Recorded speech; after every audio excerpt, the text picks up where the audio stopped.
Before we get into the meat of this video, I just want to say the footage I'm using here is just some repeatable side contents, primarily contracts. These are repeatable, they're not spoilers, and realistically no one cares about them, so you probably won't. It's just going to be me running around farming some of that side content with my endgame build, which is, some suboptimal mess I'm doing for fun, but don't worry about it, you are not going to be spoiled here. Now let's get into the actual video. When I heard that Borderlands was planning to go open world with Borderlands 4, I was very apprehensive.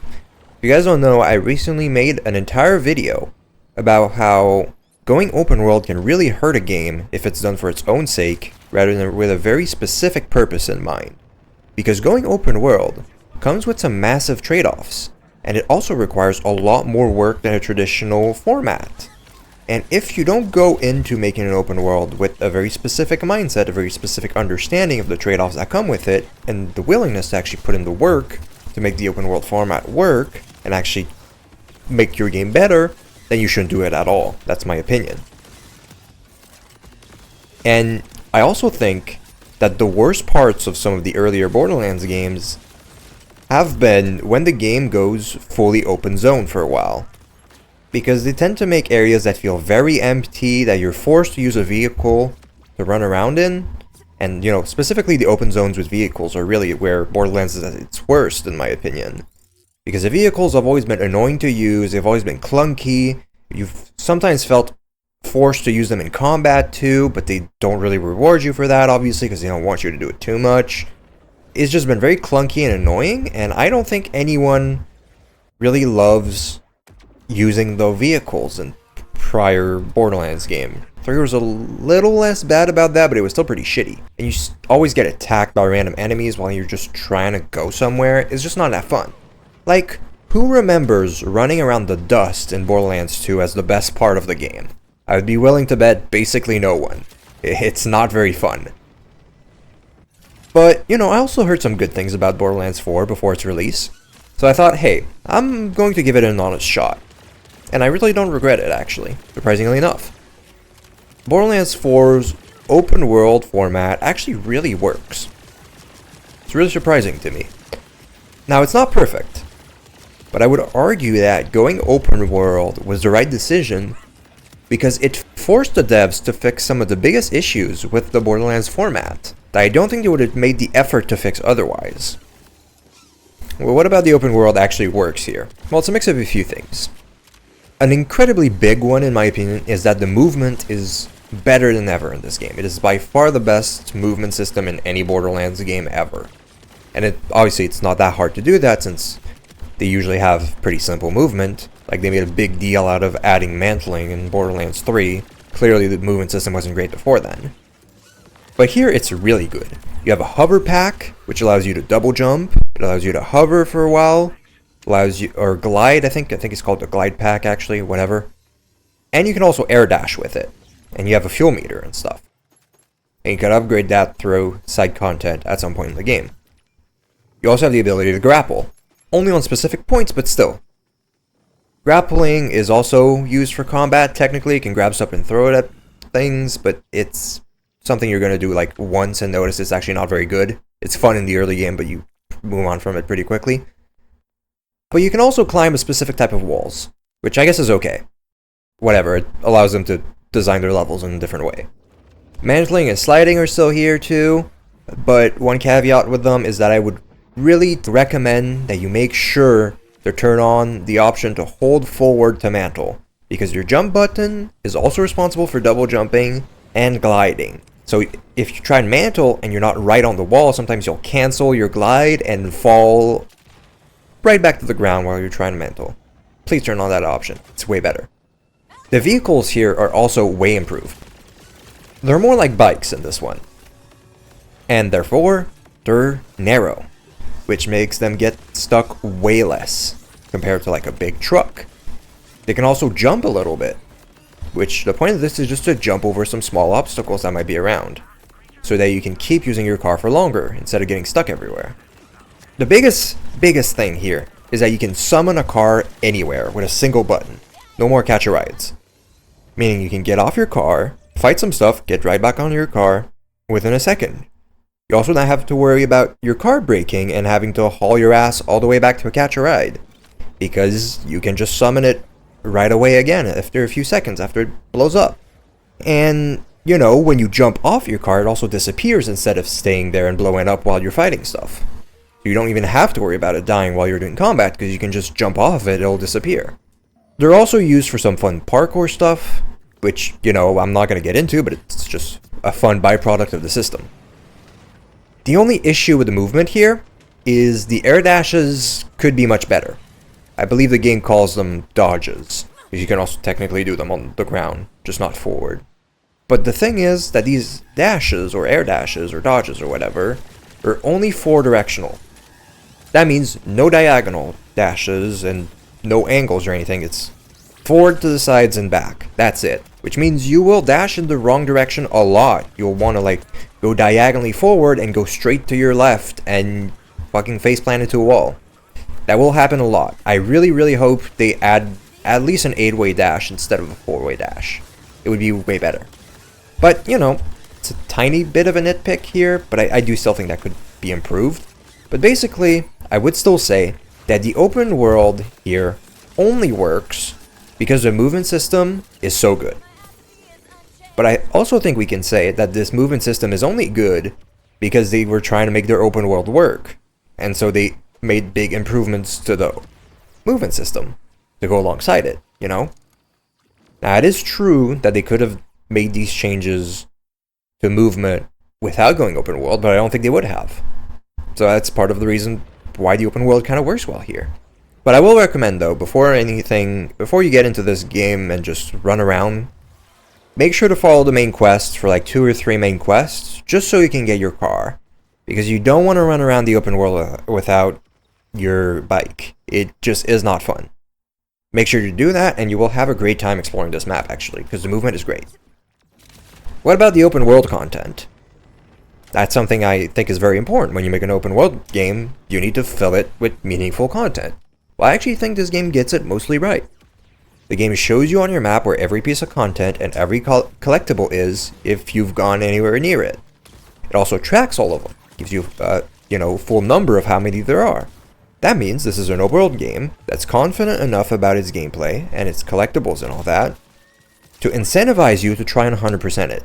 Many open world games are ashamed of their content, and they basically make sure not to track it because they know it would be mind-numbing to try and 100%. Borderlands 4 is completely fine with you doing it. And, you know, it also does the right thing by making a ton of its content optional. That's part of the open world experience, right? And it's pretty damn good. The game also rewards you properly to do that side content by tying the inventory upgrades, or the SDUs as they're called in Borderlands games, to these collectibles. Now, unfortunately, that's on a per character basis, so you need to grab every collectible in the game again if you make a second character and want to upgrade your inventory. Kind of a bad idea. That could be fixed with a patch though, so whatever. And also, most people aren't going to play 5 characters or whatever. I certainly haven't made a second one, so it's just a bit of a nitpick again, but it'd be nice if that was fixed. But yeah, overall, the open world actually really works here. There's a ton of stuff to do on it, and it's all really fun. For example, there's actually vaults on the open world that are completely side content. You have to find the pieces to open them and everything, and hunt them down as a true vault hunter would. Pretty fun. You know, it's also filled in good Borderlands fashion with a ton of side quests. And they work just fine in the open world. It actually feels like a fine format for them. But now that I've, glazed the open world a little bit, what are the negatives of going open world here? Well, a big one in this game is the lack of biome or environment diversity, which also means lack of visual diversity. You have 1/3 of the map that is green plains, and it's massive. You have 1/3 of the map that is some big-ass wastelands, and you have 1/3 of the map that is snowy mountains. And then there's a final city in the middle, which you can't use your car in. Whatever. That's not a lot of variety. Outside of a single quest later on in the game that takes you to a separate area that has its own very different visual design, you kind of just have these 3 to 4 environments that the whole game is set in. Now sure, there's some caves and stuff, but it does feel like the game kind of lacks environment and visual diversity. and variety, you know? It's a bit lacking, despite being an open world game, which, you know, should provide a ton of variety. It's kind of feels samey a lot of the time when you're exploring, because the areas are all so similar to each other. Another issue of the open world here is the amount of verticality and the navigation aspects of the game. It's kind of rough at times. The thought you will have by far the most often while playing this game is, how the hell do I get up there? I have asked myself that at least 100 times playing this game, and I am not exaggerating. You will see something you want to go up to, and you're like, well, now how the hell do I make my way up there? It happens at least once every 5 minutes when you're in the mountains area. But the game has a solution for this. It proposes that you can ping a route to any objective or anything on your map. You can make a custom ping as well, to anywhere. And the map draws a line in front of you for you to follow and hopefully get to the thing you're looking for. The issue is that the system sucks ass. It is terrible and doesn't work half the time.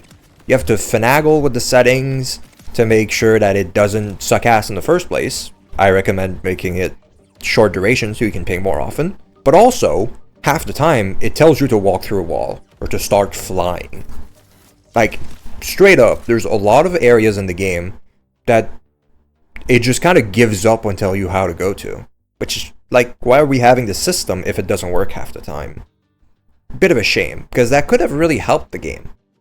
Because, you know, it's kind of annoying to get around sometimes. A system like this would have helped a lot. Unfortunately, it doesn't work super well. Speaking of navigation, there is physically no way to turn on a minimap for this game, which is absolutely fucking insane. Especially considering you can actually turn on a radar in the corner of your screen that shows you where enemies are around you.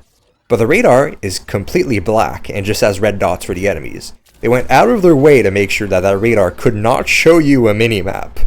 Like, what the hell? This is a conscious decision that they thought the way to enjoy this game would be for you to constantly pause the entire game to open the entire map if you want to see absolutely fucking anything on it at all. I guess they were really proud of their little compass systems, but who, like, thinks a compass is like a substitute for a minimap? Maybe a few people, but like, options are nice. Maybe give us the option to actually turn on a minimap, please. Jesus Christ. Now, these are realistically my main 3 or 4 complaints about the open world, which is actually really surprising to me. I was expecting to complain a lot more about this stuff. And actually, these issues can be fairly easily fixed through patches. You know, more biome diversity will be fixed through the DLCs, obviously. So I don't think it's a gigantic issue. Borderlands games usually have pretty good DLCs, especially if we look at like Borderlands 2. So, you know, that will be fixed later on, with more content. And the navigation could be fixed through patches in theory. Not sure that'll happen, because it feels like the system is kind of broken. But, you know, it's not unfixable. A lot of these issues could be fixed. But that was about the open world. What about the rest of the game? You know, the stuff that isn't related to the open world itself. Well, I would actually say these aspects make me think this might actually be the best Borderlands game ever. The open world, sure, it forced the devs to make improvements to the movement and like the collectibles mostly, but separately from that, the game is fucking awesome. Borderlands 4 has the best build system in the series, by far. Let me try and put up some gameplay here of like the skill tree, just to show you guys a little. For the first time in the series, the main tree you pick for your character, right? With each tree has its own action skill, same as Borderlands 3. But each of these trees is split into 3 subtrees. That means that for any action skill you decide to, you know, build towards, there are 3 individual main type of like builds or ideas you could go towards within that tree. And obviously there's even more build for each skill if you really want to do that, because there's so many goddamn skills in this game. Every character has like close to 300 skills to put points into. But you're not just picking between 2 or 3 skills at each level of your chosen tree now. You actually get to pick a subtree, which is really cool. For example, I decided to play Vex, the siren of this game, because I thought it'd be fun to have like a massive kitty following me the whole game. He's a big tiger, he's fluffy, and I like him. So I picked the red tree. But then you get a choice of 5 augments. Within that tree, all of those augments give me a secondary action skill called the command skill. each of them completely acting different from one another. And I also had a choice of 3 sub-trees within that main red tree, with individual capstones at the bottom of them. I went down the tanky kitty route, because that seemed fun. But I could have gone down the crit kitty route. I could have gone towards a kitty that buffs Vex herself for her guns to do more damage, or I could have even gone towards a exploding kitty route, which is really awesome. Just there I named 4 completely different ways to play with a single action skill. Vex has 2 more action skills, and there's 3 more characters, or Volt Hunters, and there will be 2 more as well by the end of this game's DLC cycle. That's really awesome. There's so many ways to build out your character and customize your gameplay experience in this game. It's really great. Every tree in the game is this way.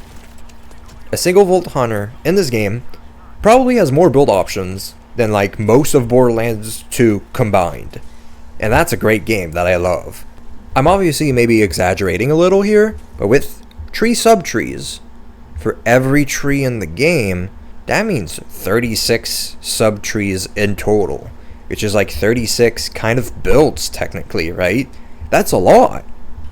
And we haven't even gone into the fact that you have different decisions to make for your points once you've filled out your tree, because I see you have 50 levels, and it takes about 25 to get to your capstone. So you have a lot of options here. It's by far the best build system in the series, and the most complex, which is really fun. I am happy to say the writing in this game is about 12 to 15 trillion times better than Borderlands 3. We're so back. It is not cringe, for the most part. Great. We have a good non-cringe villain, though a much more serious villain this time around, and he's not going to be beloved by everyone. Certainly a change of pace. I would much rather take this over an incredibly cringe villain. We have mostly well-written side quests that are where most of the humor is, which a slight complaint is that the main story is a bit less funny, but I actually kind of like the vibe of the main story's the more serious portion, at least for Borderlands standards, and then the side quests are the funny part. In fact, I laughed quite a few times at something Claptrap said, which hasn't happened in years, let's be honest here. Mostly in his side quests, which this is actually where Claptrap is mostly relegated to for most of this game, is to side quests. You see him once in the early game, and a little bit later on in the main quest, but for the most part he's not exactly present in the main quest. So if you don't want to talk to him, you can just kind of not do that, because, you know, there's only I think 1 side quest he's present in that he's not the quest giver for, which I think is actually a pretty good role for Claptrap. Put him on the side for people who enjoy him. The loot system here was also quite reworked, and I think it's actually pretty fun. Obviously a big part of Borderlands games is always the loot, the guns, you know? One thing that's new here, or at least very much so improved, are the underbarrels on weapons. There's a ton of them, and they're mostly really good. And there's like so many of them that you can try out stuff with, which gives a purpose to, you know, some of those non-legendary weapons that would have maybe sucked otherwise. There's also some legendaries with some cool underbarrels, like the space laser I'm using in some of this gameplay. There's also a new licensed parts system. Basically, manufacturers can license their parts to other manufacturers, at least that's the lore of it. Mostly just you can have a gimmick of a weapon on top of a gimmick of another manufacturer. You can have an Atlas dart on, you know, the tracking dart on another weapon. It's pretty fun. It makes for more variety on your weapons that isn't invisible statistical stuff. Farming is better than it's ever been in this game with the Moxie's Encore machines. The game actually wants you to be able to farm stuff as much as you want. You can farm bosses as much as you desire. It's not a problem in this game, which is really incredible. Farming bosses for their dedicated loot is no longer something that can only be done really on PC through read-only farming. It's now something anyone can do at any point, which is absolutely great. However, there's also some negatives about this game that are unrelated to the open world, which we should probably go over. To start, frankly, the new NPCs, kind of bland, kind of uninteresting. They're not like Borderlands 3 cringe, because they're not really cringe. You know, they're not that level of bad, but they're mostly just kind of bland and uninteresting. The new Vault Hunters themselves are pretty great though in the dialogue, from what I've seen, though obviously I've played through the game only with Vex, so I know the most about her dialogue so far, but from my friends who've played the other ones, they've generally seemed to have found them funny, or at least interesting, or at least unintrusive. But the best character writing here is definitely on the returning characters. Zane and Amara are the star characters here. But the new friendly NPCs, man, a lot worse than the new antagonists and a lot worse than the returning characters. I haven't met a single person that likes Rush. He's just kind of an annoying character, and very lame and a bit cringe. Same with Conway. Kind of just a bland character. I'm surprised I even remember the name of.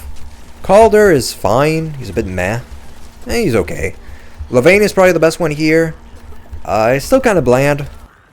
Overall, the word bland or uninteresting is probably the best descriptor for most of these characters, but this is still much better than actively being cringe, which is what Borderlands 3 was at.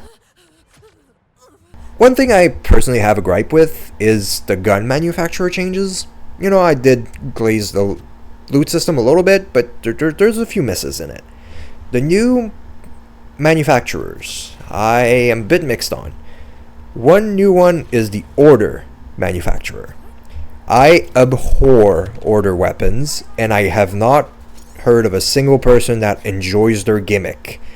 All of them are charge weapons. You have to hold down your trigger to charge multiple shots to them shoot them out.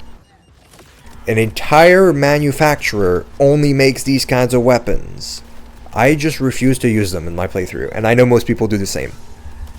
The only one I ever used, and actually believe I currently have one in my build, is the one legendary Order weapon that doesn't have that gimmick. Its whole gimmick is that it doesn't have it. When you have to make a legendary weapon where its special thing is that it doesn't have your shitty manufacturer gimmick, it's kind of a problem, right? Ripper weapons are replacing COV. They're basically the same thing as COV, so you charge them up and then they go full auto and then they overheat instead of reloading. I don't like these kinds of weapons, so whatever. And with Dahl being gone, we're left with few manufacturers that just make weapons without an annoying gimmick. Which, why is Dahl gone? Come on. Daedalus is a new manufacturer too. It's fine, I guess. They just can't have a useful underbarrel because their gimmick is having an alternate ammo type for their underbarrel, which is fine, I guess. But you kind of find yourself in a position where you kind of disregard so much of the loot just by virtue of the brand. If they have a useful underbarrel, you might still consider them, but otherwise you would, not have them. If you're doing a kinetic build, you wouldn't want to use Maliwan weapons in the first place, right? Because they can't be kinetic. If you're doing an elemental build, you wouldn't use Jacob's weapons. Most people don't want to use Order or Ripper weapons, and a lot of people don't really like Torg these days because a lot of them are Torg stickies. And I know that a lot of people don't really enjoy TDO weapons very much, so you find yourself disregarding a lot of weapons in this game because most of the brands just aren't, or the manufacturers, whatever you want to call them, kind of make weapons that you don't really want to use most of the time. Very weird situation. I hope they bring like new manufacturers in the DLC or something, or bring back Dahl for fuck's sake. Because right now Vladov and like Jacobs are basically the only things I really like seeing on the ground, which is a bit of a shame. Next up, the endgame. It's not great. We've heard some complaints about it from some other creators, but Borderlands endgames usually are added post-launch. So, like, who cares? Basically, the endgame here is preparing your character for the content that will come out later. And considering that the farming experience is the best it's ever been, I would consider this a fine endgame, actually. There's one aspect of the endgame that I will talk about in just a second that sucks, though.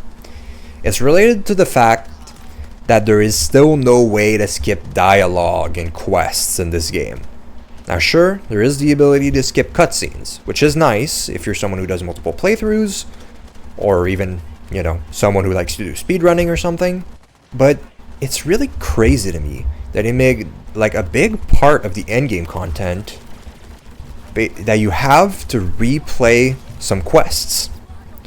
And so it's insane that you don't let us skip dialogue. Like, I have heard this shit already, man. Why do I need to sit here and do nothing for like 5 minutes while some characters just speak for a while? I can't skip it, and I've heard it before. I did this quest before. I just need to do it again. Either to, you know, unlock some endgame content or whatever. Who wants to do that?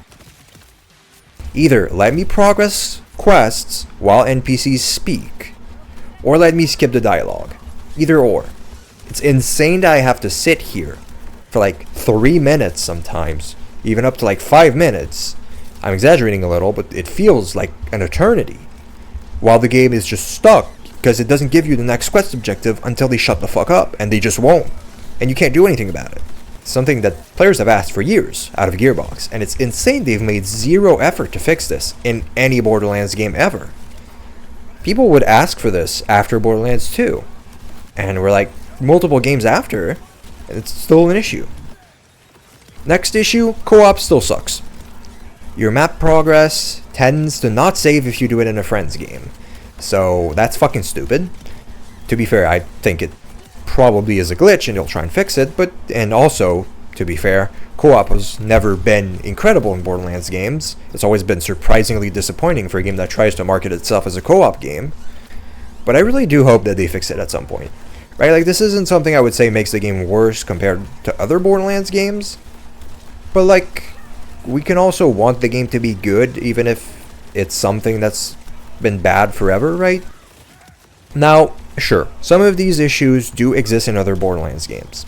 The biggest issue here, which is not something that was present in previous games, is the performance of the game. For clarity, I did hear about the performance issues before picking up the game, and my PC is actually quite good considering I built it like 2 months ago, so it's a pretty good mid to high end rig, you know? So I would have been fine if I had just tweaked the settings, I imagine, and like kept it a bit lower. But I wanted to have the average experience with the game. I wanted to see what is the average player experiencing. So I made the grave error of playing this game on PlayStation 5. And you know, I like the trophy system and everything, so sometimes I'll pick up a game on there.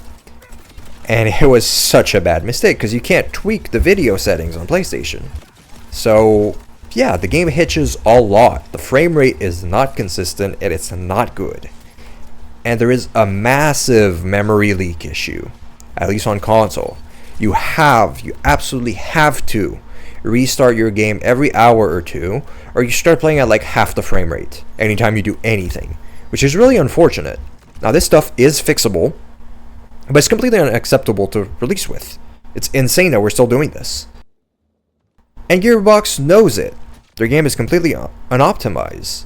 And they really clearly know it, considering that they indefinitely delayed their release on Switch 2 for the game. And they had to refund all the pre-orders on that platform. So they know their game doesn't run well, but they chose not to delay the game. And they chose not to optimize, I guess. I don't know. Really a shame. Because if it wasn't for the performance issues, this game would probably be like a solid 8 or 9 out of 10. But it's hard to call it that right now. But yeah, I don't have that much negative stuff to say. A lot of this stuff here was a bit nitpicky or stuff that could be fixed, and I'm really hoping is fixed, but I don't like giving game companies a pass for releasing unfinished games. So I thought it was important to be that level of nitpicky. It kind of does still feel like the best Borderlands game ever, because there's issues with all Borderlands games, and the positives here are so good, and the experience is actually so fun. The main quest is pretty damn good too, and the side content is incredible, and the combat feels the best in the series, right? So it kind of still feels like the best Borderlands game ever. Now the weird thing about that is, you know, I made this video sound like it would be about the open world, and it kind of was. But it doesn't feel like this game is good because it's open world is like making the game better. Because a lot of the improvements that are related to the open world technically could have been done without the open world. Now, I don't think they would have happened, but the open format wasn't necessary for the game to be good. But it's definitely not good in spite of its open world either, because it's not a bad open world. It definitely functions and it works well and it's fun. it just, you know, brings a few trade-offs that feel surprisingly undisruptive of the whole experience. It's kind of just a fresh take on the series in a way, right? Not, you know, better than the previous takes in terms of format, but not worse either. It's just different. I'm not sure that this is enough of a success that the series should move forward always being open world from now on. I don't think this is like a turning point for Borderlands. It needs to always be an open world game from now on. But I kind of wouldn't mind if they decide to make another open world one, because it really does work here. It's still kind of tough for me to call Borderlands 4 the best in the series just yet, with all of the issues. But if we get some good quality of life and performance updates, and we get some solid DLCs, and Randy Pitchford can learn to shut his fucking face hole, and delete social media off of his phone, it probably will be the best Borderlands game before long. Probably maybe like a 9.5 out of 10 over time, if they make these changes.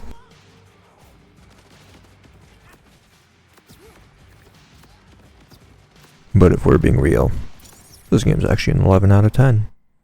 Because you can pet the kitty cat. What else could you ever need?